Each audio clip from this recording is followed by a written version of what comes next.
So the Bank of America Roval 400 just ended up. Inspection just finished up. No issues in inspection. Everyone is through. The 12 drivers that advanced through, they actually did advance through. No inspection issues.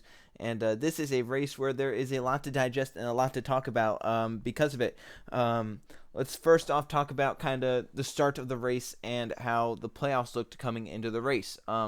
Coming in, Ryan Newman was actually above the cut line by a good margin. Also above the cut line was William Byron and Eric Almirola. The four drivers below the cut line, Alex Bowman and Clint Boyer, could easily point their way in. They were only like single-digit points behind. Kurt Busch was double-digit points behind, but could still make up the gap up to 12th if need be, if he had a good day. And Eric Jones, after his inspection issues at Richmond, had him in must-win territory at the Roval. Obviously not the best racetrack to go in must-win territory. Some big storylines in terms of playoff drivers having to go to the rear. Denny Hamlin had a backup car because of a practice crash. Same with Alex Bowman, and Martin Truex Jr. had to change an engine after missing a shift or whatever in practice. So the biggest thing there was Alex Bowman going to the rear. He had to start at the back of the field, obviously coming into the race below the cut line, and now he's starting in a deep hole. He actually qualified second. So he went from front row starting position to last row starting position. And the green flag waved, and going into the backstretch chicane on lap number 1, Alex Bowman got on the brakes hard, trying to pass Austin Dillon, and wheel hopped. He wheel hopped the car, spun around in the chicane. It got Bubba Wallace, so I think Wallace had to go through the chicane to miss it. He got clipped through the chicane, and it gave him a penalty. That's another thing we'll talk about. Martin Truex Jr. drove through the chicane, and knowingly doing that, he decided to go and stop at the designated stopping spot, which is in the restart zone on the front stretch. So something interesting that came for this. Alex Bowman spun around, got going, knew he had flat spot tires. Greg Ives and the 88 crew said, come down pit road. We'll just get the tires now. We don't want to risk it. He came down pit road, did all that, went back out. And then NASCAR goes, hey, you still have to serve the penalty. So you have to do a pass-through because you didn't serve the penalty. What's he supposed to do? He came down pit road. He lost all that time coming down pit road. You can't go stop and then go around another lap, which was something that was very odd to me. NASCAR's chicane penalties just don't make sense at all. Take the end of last year's Roval race, for example, when Jimmy Johnson spun entering the final chicane, hit Martin Truex Jr., and Jimmy spun through the chicane. He was in the infield chicane, basically, quote-unquote, skipping the chicane. What that ended up being was, since he spun through the chicane and didn't make the asphalt portion of the chicane, he had to stop. NASCAR said that if Jimmy did not stop at the end of last year's Roval race, that he would have gotten penalized and been put last car in the lead lap or whatever. To which I kind of I'm confused about that, because if someone spins through the chicane, right, if you're kind of spinning off through the chicane, you're out of control and you lose time. Jimmy Johnson literally lost time to Ryan Blaney when that happened. He gained a spot, but he lost time to everyone else. Why would you have to serve a penalty? You already penalized yourself by spinning there or slowing down through there or something else. Why would you have to serve a penalty afterwards? That's where I don't get why Bubba Wallace had to serve his penalty. He got clipped through the chicane. What else is he supposed to do? Impact the 88 car? I mean, is he supposed to drive right into the 88, plow out the front of his race car? No, he's going to try to avoid the race car. Why should he be penalized for doing that? Why should he have to serve a penalty for missing a crash? That's what I don't get. He kind of got clipped into that position. It just really makes no sense. And then for Alex Bowman's position, he came down pit road. That's enough of a penalty as is. He spun. He had to come down pit road. And then he had to serve a penalty as is. That makes no sense as well. Basically, what he did was his drive-through, except it had a pit stop. So it was basically a stop and go. That's where I just don't really get the chicane rules, and I wish they would kind of clean them up a little bit better than how they are currently. I don't really like them currently. There's a lot of open interpretation of the rule. If I get hit into the chicane, if someone hits me into the chicane and sends me flying through there, if someone just goes into the chicane full speed and rams me in the rear, and then I go flying through the chicane, is that a penalty? Or is, the other guy gonna get penalized? In the Xfinity race, Chase Briscoe and Christopher Bell are battling for the lead at the end of the race, or they're battling for second at the end of the race. Bell was side by side with Briscoe. Briscoe drove it hard to the inside of the front stretch chicane and overshot a little bit, just kind of went straight, and Bell was still there. And they kind of hit, and Bell got forced off of the racetrack and had to serve a penalty because he got forced off the racetrack. For Chase Briscoe, right? Shouldn't he get a penalty for that? That's like forcing someone below the double yellow line at Daytona or Talladega. You know, shouldn't you get a penalty for forcing someone out of the chicane, or should the person being forced out get the penalty? There's just so much that no one really understands about the the penalty right now. It's just kind of an open interpretation type thing, which is something NASCAR really needs to fix for next year's Roval race, because it's kind of like, did he skip? Did he not? You know, should he stop? Should we not? Should we just be safe and stop? Should we not? It kind of makes zero sense. So hopefully that gets cleared up for the future. But the race went on. William Byron dominated stage number one, was out in front, pulled away by like 5 seconds over Jimmy Johnson, and then Kevin Harvick got up to second. But then a topic of conversation throughout most of the race was inconsistent yellows and yellows not needing to be thrown. Ryan Preece, entering the backstretch chicane, spun around on his own, spun into the painted area, which is kind of off course. You know, it's in the middle of the chicane. Everyone kind of drove by. Preece got back going immediately, wasn't really stopped there, and the yellow flag came out. Should that have been yellow? Absolutely not. That was a drama yellow. Why was it a drama yellow? Because then we had a late restart in stage number one. It was like a 3 to go restart in stage number one for the win. Some cars came down pit road, some cars stayed out. William Byron stayed out. He took the green flag, and then behind them, carnage happened. Jimmy Johnson got run over. I think Kurt Busch kind of missed the entrance of turn one and got into the back of Chris Buescher, who then got into Jimmy Johnson, who then got into Alex Bowman, who then got into Denny Hamlin and Eric Jones. It was like a whole chain reaction crash, and it cost Eric Jones a shot to try and advance through to the round of 12. He got eliminated. He actually DNF'd from that crash. He finished 40th. So, you know, that was kind of a judgment call that wasn't really right. There wasn't supposed to be a yellow for that, supposedly. Really didn't look like there should have been one. There were other calls like that throughout the race, but I'm really just going to hit on the big points and then talk about the inconsistencies of NASCAR here in this year's Roval race. Next big point, Chase Elliott won stage number 2. It was clear as day that once he got up front, he had the dominant car of the race. He was absolutely dominant. He would pull away by seconds to lead. I mean, he was flying through the field, you know, lap after lap. If he had to come through the field, he was doing it quickly. You know, he was absolutely flying. He was probably a few tenths faster than the field. You know, once he got out front, he was absolutely dominant once he got to the front of the field. Stage number 3 started. Chase Elliott was still up front. It was kind of, you know, it looked like Chase was going to win. It looked like, you know, even if yellows came out, Chase was still the dominant car out in front.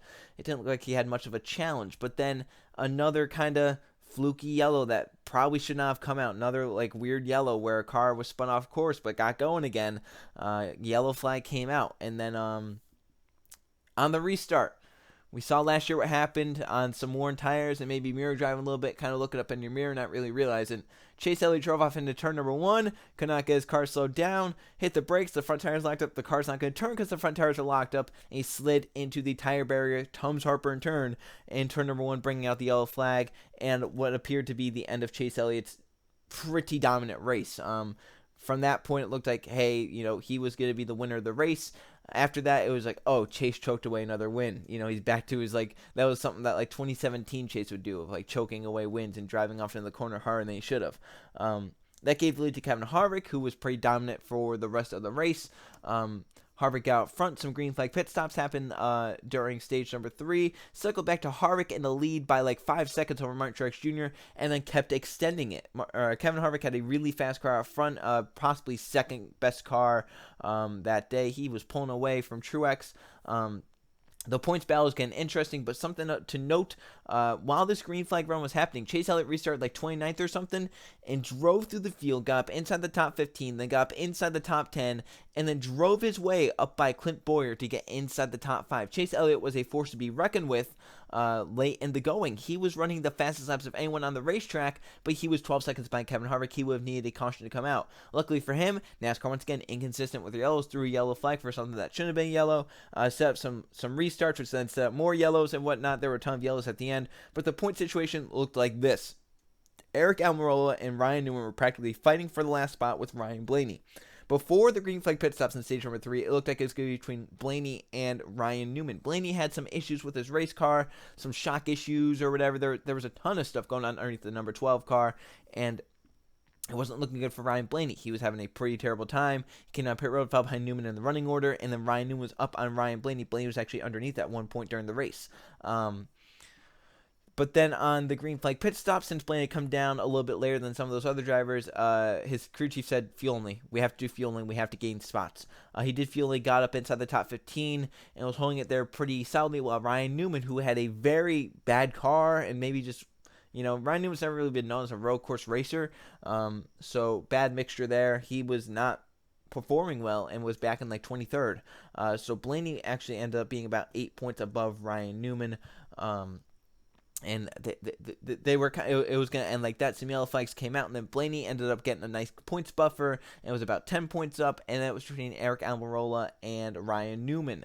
So then it was Almirola and Newman fighting. They were only a few points separated, like it was like less than 5 points. It could go either one's way. It looked like Eric Almirola kind of had, because Newman was stuck back in the 20s or late teens, and Eric Almirola was battling up inside the top 10.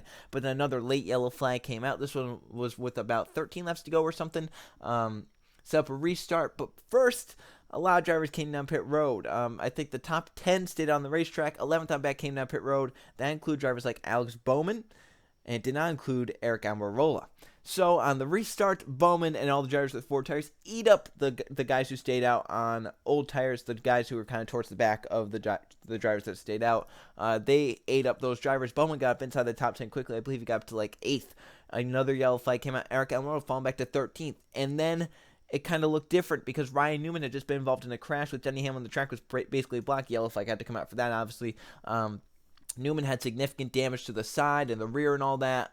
He was back in like 25th, and now he was below the cut line, and he was below the cut line by about the same amount as Alex Bowman. So Eric Almirola was about 9 points up on the cut line. Newman and Bowman were both about 9 points down. So Alex Bowman, out of nowhere, after starting at the back of the field, spinning out on lap number 1, being involved in a crash in turn number 1 on the late race stage 1 restart, and then spinning Bubba Wallace off of the backstretch chicane.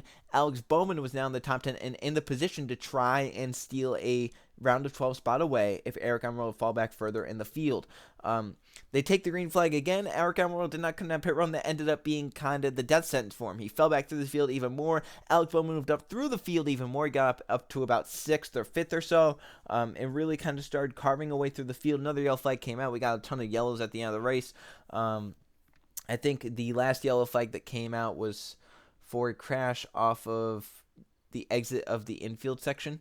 I think that was when Joe Logano hit Kurt Busch into Chris Buescher, which spun them around. I think that's what happened. I think that was the final yellow of the race. So then that set up a late restart. I think it was a 6 to go restart. Alex Bowman was 6th. Chase Elliott had battled his way back up to 3rd on the restart. Kevin Harvick was still leading. Truex was 2nd. Eric Almirola was back in the 20s somewhere, and Ryan Newman was just ahead of him. So it was going to be between Ryan Newman and Alex Bowman. Newman was, I think, lined up in 17th, and he was about 3 or 4 points ahead of Alex Bowman. So the restart goes. Bowman drives off and literally just drives hard into these corners, trying to make the most of anything he can. He gets by for 5th. Meanwhile, at the front, Chase Elliott gets to 2nd by Martin Truex Jr. within a lap. He's already got a run on Kevin Harvick, moves to the outside, takes it, coming to 5 to go. So Chase Elliott gets the lead with 5 to go. But it's not done there for the playoff drivers. They're still fighting for the last playoff spot. It is Alex Bowman, Ryan Newman, and Eric Almirola in a hard, just deadlocked battle for the 12th position in points. So Alex Bowman took on tires late in the race while most of the front runners did not. That ended up helping Alex Bowman late as he passed Clint Bowyer for 5th, and then he got to 4th, and then he got to 3rd by Martin Truex Jr., and then he got to 2nd again by Kevin Harvick. So Bowman was up to 2nd now, almost the highest he could be, besides obviously being 1st, but Chase Elliott had that locked up. He was 1 point below the cut line. Ryan Newman was running, I think, 15th, and Eric Almirola was 16th. Those two were battling. If Eric Almirola gets by Ryan Newman, it is now a 6 and 88 tie at the cutoff. The 88 gets the tiebreaker. Best finish in the round. The best finish would be Alex Bowman's 2nd place here at the Roval. So it's getting down late in the race. Is a battle between Eric Almirola and Ryan Newman. Obviously, as I mentioned, they're battling for 15th. It gets down to, I think, 3 to go, and Ryan Newman actually pulled out of Eric Almirola, who made a mistake off the backstretch chicane.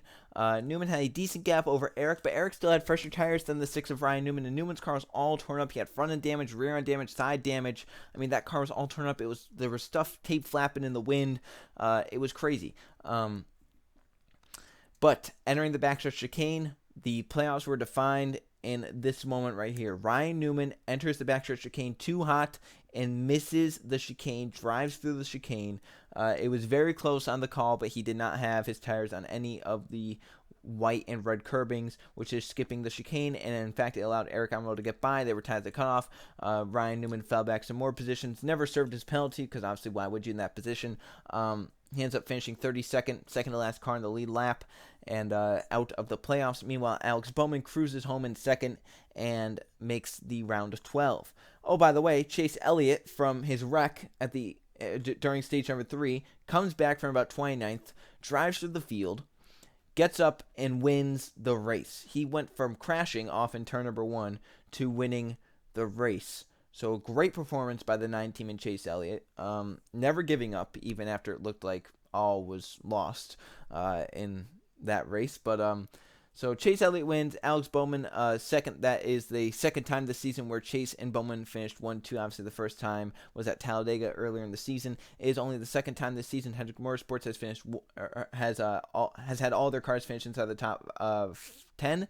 That was the Charlotte Oval earlier in the season. I think this is their 23rd time overall where they've all finished inside the top 10. So Hendrick has definitely figured the Roval out. They had really strong race cars last season, and this season they had, I think, even better race cars, especially the 9 car. That 9 car was a rocket. I mean, if it started out front, he could have led like every lap. That's how strong the 9 was. So eliminated at the end of the first round, obviously Ryan Newman, Eric Almirola, Kurt Busch, and Eric Jones. I predicted 2 of those 4, so 2 out of 4 ain't bad. But I had, of course, Eric Jones making it to the round of 8, and same with Kurt Busch. So that actually kind of makes it a little bit more interesting heading into the round of 8, because I had drivers like William Byron and Alex Bowman being eliminated either after this round or the round of 12, along with Ryan Blaney and stuff. Is that going to make their road forward a little bit easier? Maybe you have 200 cars make it into the round of 8 now because we have Kurt Busch and Eric Jones eliminated. I will say this, feel bad for Kurt Busch. He's had a pretty darn good season for Chip Ganassi Racing, that one team, and has definitely been a top 10 driver all season long. Definitely was eligible to make it to the round of 8 easily. Was definitely, I think a lot of people had him advancing through at least to the round of 12, if not the round of 8, and he gets eliminated in the round of 16 because of this format, which is a shame. He had 3 bad races at the worst time in the season. I mean, he could have had 3 bad races from Bristol to Indianapolis, and it wouldn't have mattered, but he had 3 bad races now, and it matters the most in the playoffs, obviously, because it's a 3-race season. So I'm bummed for Kurt because he drove his heart out this season and put that one team back on the map, winning at Kentucky earlier in the season, but wasn't meant to be for Kurt Busch this season. I feel like this playoff format has really kind of bit him the worst. I remember back in 2014 he was eliminated round 1. I think he was eliminated round 1 in 2017? Was that when he was eliminated round 1? And then last season he got eliminated at ISM. After he lost that lap and got involved in the crash or whatever. So poor Kurt, he definitely didn't deserve this. But the other drivers that got eliminated, they kind of deserved it. Ryan Newman has been a solid driver this season, but hasn't been round of 12 eligible. Eric Almirola has not really shown any pace this season, so he didn't really deserve to make it. And Eric Jones, he had a horrible first half of the season, and when he's not performing well, he's performing terrible. So I mean, feels bad for Eric Jones considering his 3 teammates are dominating the series right now, but it is what it is at this point in the season.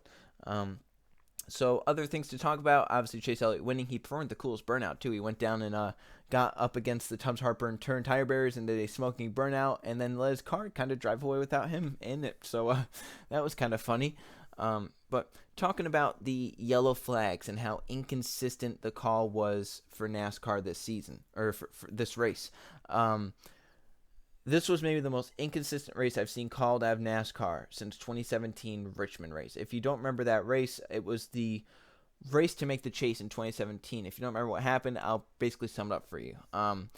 Matt Kenseth at one point, I think he was the leader when this happened. He smoked the tires up entering turn number 3. Like, he kind of locked the tires up, so smoke came up, and NASCAR threw the yellow. Like, they're like, oh, put it out, put it out. Nothing happened.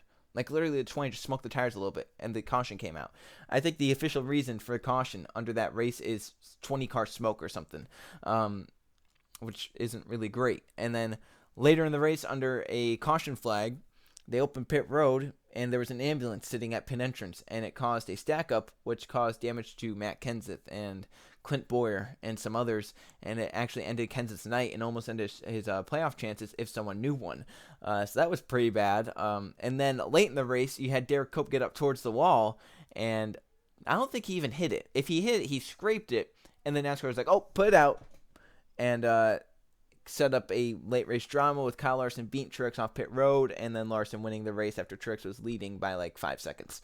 But this race was definitely up there with that race in the worst officiated race I've seen NASCAR do. Yellows were being thrown for accidents that shouldn't have been yellows. When stuff maybe should have been yellows, they weren't throwing it. It just seemed like they were kind of off and on what to do. The best call they made was red flagging it when they had to clean up the fluid from the 52 car under the one yellow flag. Yeah, they threw yellow for the 47 spinning through the backstretch chicane. The 17 was even worse. He spun into the chicane, right? Spun across the racetrack, was out of harm's way, basically at a part of the chicane where no car should ever be racing at all. Got going again, and they threw a yellow flag as soon as he got going. They got some yellow flags right. When the 43 wrecked, he was staying backwards. There was no really safe place to go, so they had to throw yellow there. I will defend them for the Suarez incident. The 41 spun off course and into the grass, and he would not get going until the yellow flag came out again. So you're kind of stuck there in a box if you're a NASCAR. You can't leave a car sitting there. He's obviously going to want a yellow thrown, so you have to throw the yellow for him. When Kurt Busch spun with Chris Buescher off of the exit of the infield, that deserved to be yellow flag. Yeah, smoke all over the racetrack, and your car sitting up against the wall. In fact, Kurt Busch coming off the wall almost nailed Denny Hamlin and Eric Almirola. And then I think when Hamlin and Newman spun around the track was black, that also was warranted of a yellow flag. But there were a lot of times where they just threw yellows for completely random reasons. Daniel Hemrick spun through NASCAR 3 and 4. I don't know how I don't remember how it happened, but he just spun NASCAR 3 and 4, got into the apron, got going again. They threw a yellow for that. It really makes no sense. It really does not make any sense why they threw some of the yellows they did. My guess is that obviously it was a cutoff race. It was the Roval. They wanted drama. They wanted excitement. They wanted carnage and stuff. But come on, man. I thought they were past this. Past, the throwing of debris yellows and stuff like that. But they really, really, really showed their 2014 side today, where they were like, oh, we're just going to throw it for anything on the racetrack. We really don't care. As long as it's kind of warranted of a yellow flag, we'll throw it.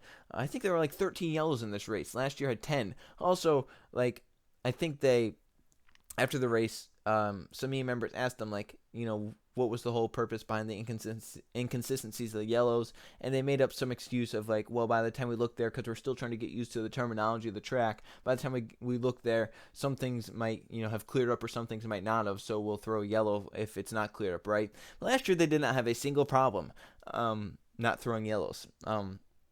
Last year was the race was fine. The race was green and stuff. They only threw yellows when they had to, when cars stuffed into a tire barrier, and when signs got put onto the racetrack or stuff like that. Then they never really were like, oh, we'll throw yellow for a car that spun off the racetrack last year. This year they did it in the Xfinity race, and they did it here. I mean, they were crazy with yellow flags this weekend. So that's something they have to clean up, because road racing and throwing yellows for whenever there's a little incident, that's not something you do, especially on road racing and NASCAR. NASCAR road racing is physical, it's tough, and you're going to have cars spinning out. If you throw a yellow for every time a car gets off course, or every time a car spins around on a road course, you're never going to have green flag laps. And that is why we don't have soft yellows at road courses at Sonoma or Watkins Glen or the Roval. We saw it here. If you have soft yellows, you're going to get yellow after yellow after yellow after yellow after yellow after yellow, and you're never going to go green. If you throw yellow for every little accident that happens on the racetrack, you're never going to get green flag laps in, because that is road racing in NASCAR. There's bound to be some sort of altercation on the racetrack, because it's basically one lane through there, and you're all fighting for one space. So at a place like Watkins Glen, if a car spins around, there's no yellow flag. You shouldn't be, arguing about it because there's a reason for it. They'll normally they've been good about throwing yellows on road courses when they only need to. When there's debris on the racetrack, or when there's a car stalled somewhere, when there's a car sitting in a bad spot. But this weekend at the Roval, they really blew it in the Cup Series, especially. So that was another really horrible thing, and definitely the inconsistency of this race kind of brought it down for me. It was a great race when there was racing going on, like when they could race it out and there was green flag racing and they weren't really doing stuff. It was a great race, especially with all the carnage and seeing Chase battle back through the field. That was cool. But in the end, it really kind of did impact the race. We saw obviously the different ending to stage number 1. Byron would have won it. He ended up finishing second, and Larson won it. You had some different things happen. In fact, Chase Elliott would never have stuffed it in the tire barrier if it wasn't for a BS yellow. A BS yellow came out in which Chase stuffed into the tire barrier under the next restart. He then got it back under some BS yellows late in the race that came out. So I guess what comes around goes around. He lost some on a BS yellow, but then he got the win back on a BS yellow. So that kind of balanced itself out. But yeah, it kind of brought down a good race. It was a shame to see that happen, but racing was good. The officiating was not. And one final thing I want to talk about after the race, there were some heated tempers. On the last lap, Ryan Newman and Daniel Suarez got into it. Suarez was wrecked off of NASCAR turn 4 hard, and he got back into Daniel Hemrick, and they had a horrible collision. I think Newman said that he was just kind of confused because they're like, oh, you have to serve your penalty, and then he got loose or something in NASCAR 3 and 4, washed up into Suarez, and they hit. And then Suarez hit the wall, and then afterwards, Suarez confronted Newman after the race, and it was like, what was that about? Whatever. They kind of argued on pit road. But the bigger altercation was Bubba Wallace and Alex Bowman. So middle of the race, Bowman's trying to come back through the field. Bubba Wallace is in front of him. Apparently, Bubba was flipping him off for a few laps straight, and Bowman, once he got the chance, down to the backstretch chicane, bumped him a little bit, got beside him, and turned him around at the end of the backstretch chicane. After the race, Bubba confronted Alex Bowman, who was on the ground receiving medical attention because he was dehydrated, overheating. He was sick this whole week, so obviously being sick and then getting hot and getting into a hot race car for 3 hours was definitely not great. He never got water under the red flag because by the time the officials got there with water, they were firing the cars back up and rolling off the starting grid.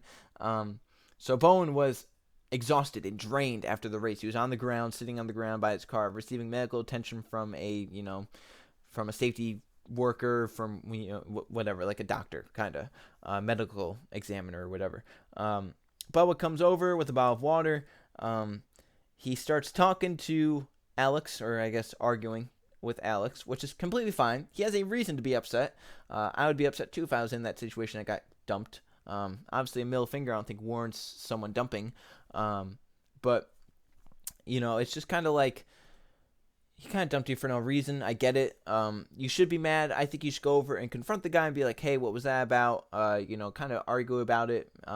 But he's on the ground receiving medical attention, and then you throw water in his face. Or in fact, I think it was Gatorade. He threw Gatorade in his face, which isn't the best. Definitely not a good look for Bubba. And then afterwards, I think he said to some media he faked the sick thing or something like that. So not a good look for Bubba.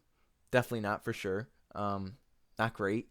But that was interesting to say the least, what happened after the race between Bowman and Bubba. We'll see if anything stems from it. If Bubba wants to get back at Bowman, obviously not probably the best racetrack to do it. Dover, which is a fast racetrack, you're not going to wreck him at Talladega for sure. I don't know if you'd want to do it at Kansas either, because that's a pretty fast racetrack. But hey, we have Martinsville coming up. Maybe something could happen there. But I don't know. So overall, crazy race, a lot to talk about, long episode. But that's the Roval for you. In terms of how the Roval was compared to last year's, I still think last year's was better. I think last year's had more quality racing. Obviously didn't have the yellow inconsistencies like we saw today. And it also had the amazing finish between Truex and Johnson. While today's finish had its own story because Chase Elliott came from wrecking to winning, it still wasn't as exciting as Johnson Truex last year. So overall, still a good race. The Roval experiment definitely works out. It's better than anything the Charlotte Oval has put on the past few years. So I will gladly take anything the Roval gives me over, whatever else track, whatever the Oval gives. So that's it. Thanks for watching. Long video, I know, but there was a lot to talk about in this race for sure. A lot happened. We're on to the round of 8: Dover, Talladega, and Kansas, and we'll see who advances there. Be interesting to see who the final 8 drivers are going to be. So thanks for watching. I'll see you guys for the next video.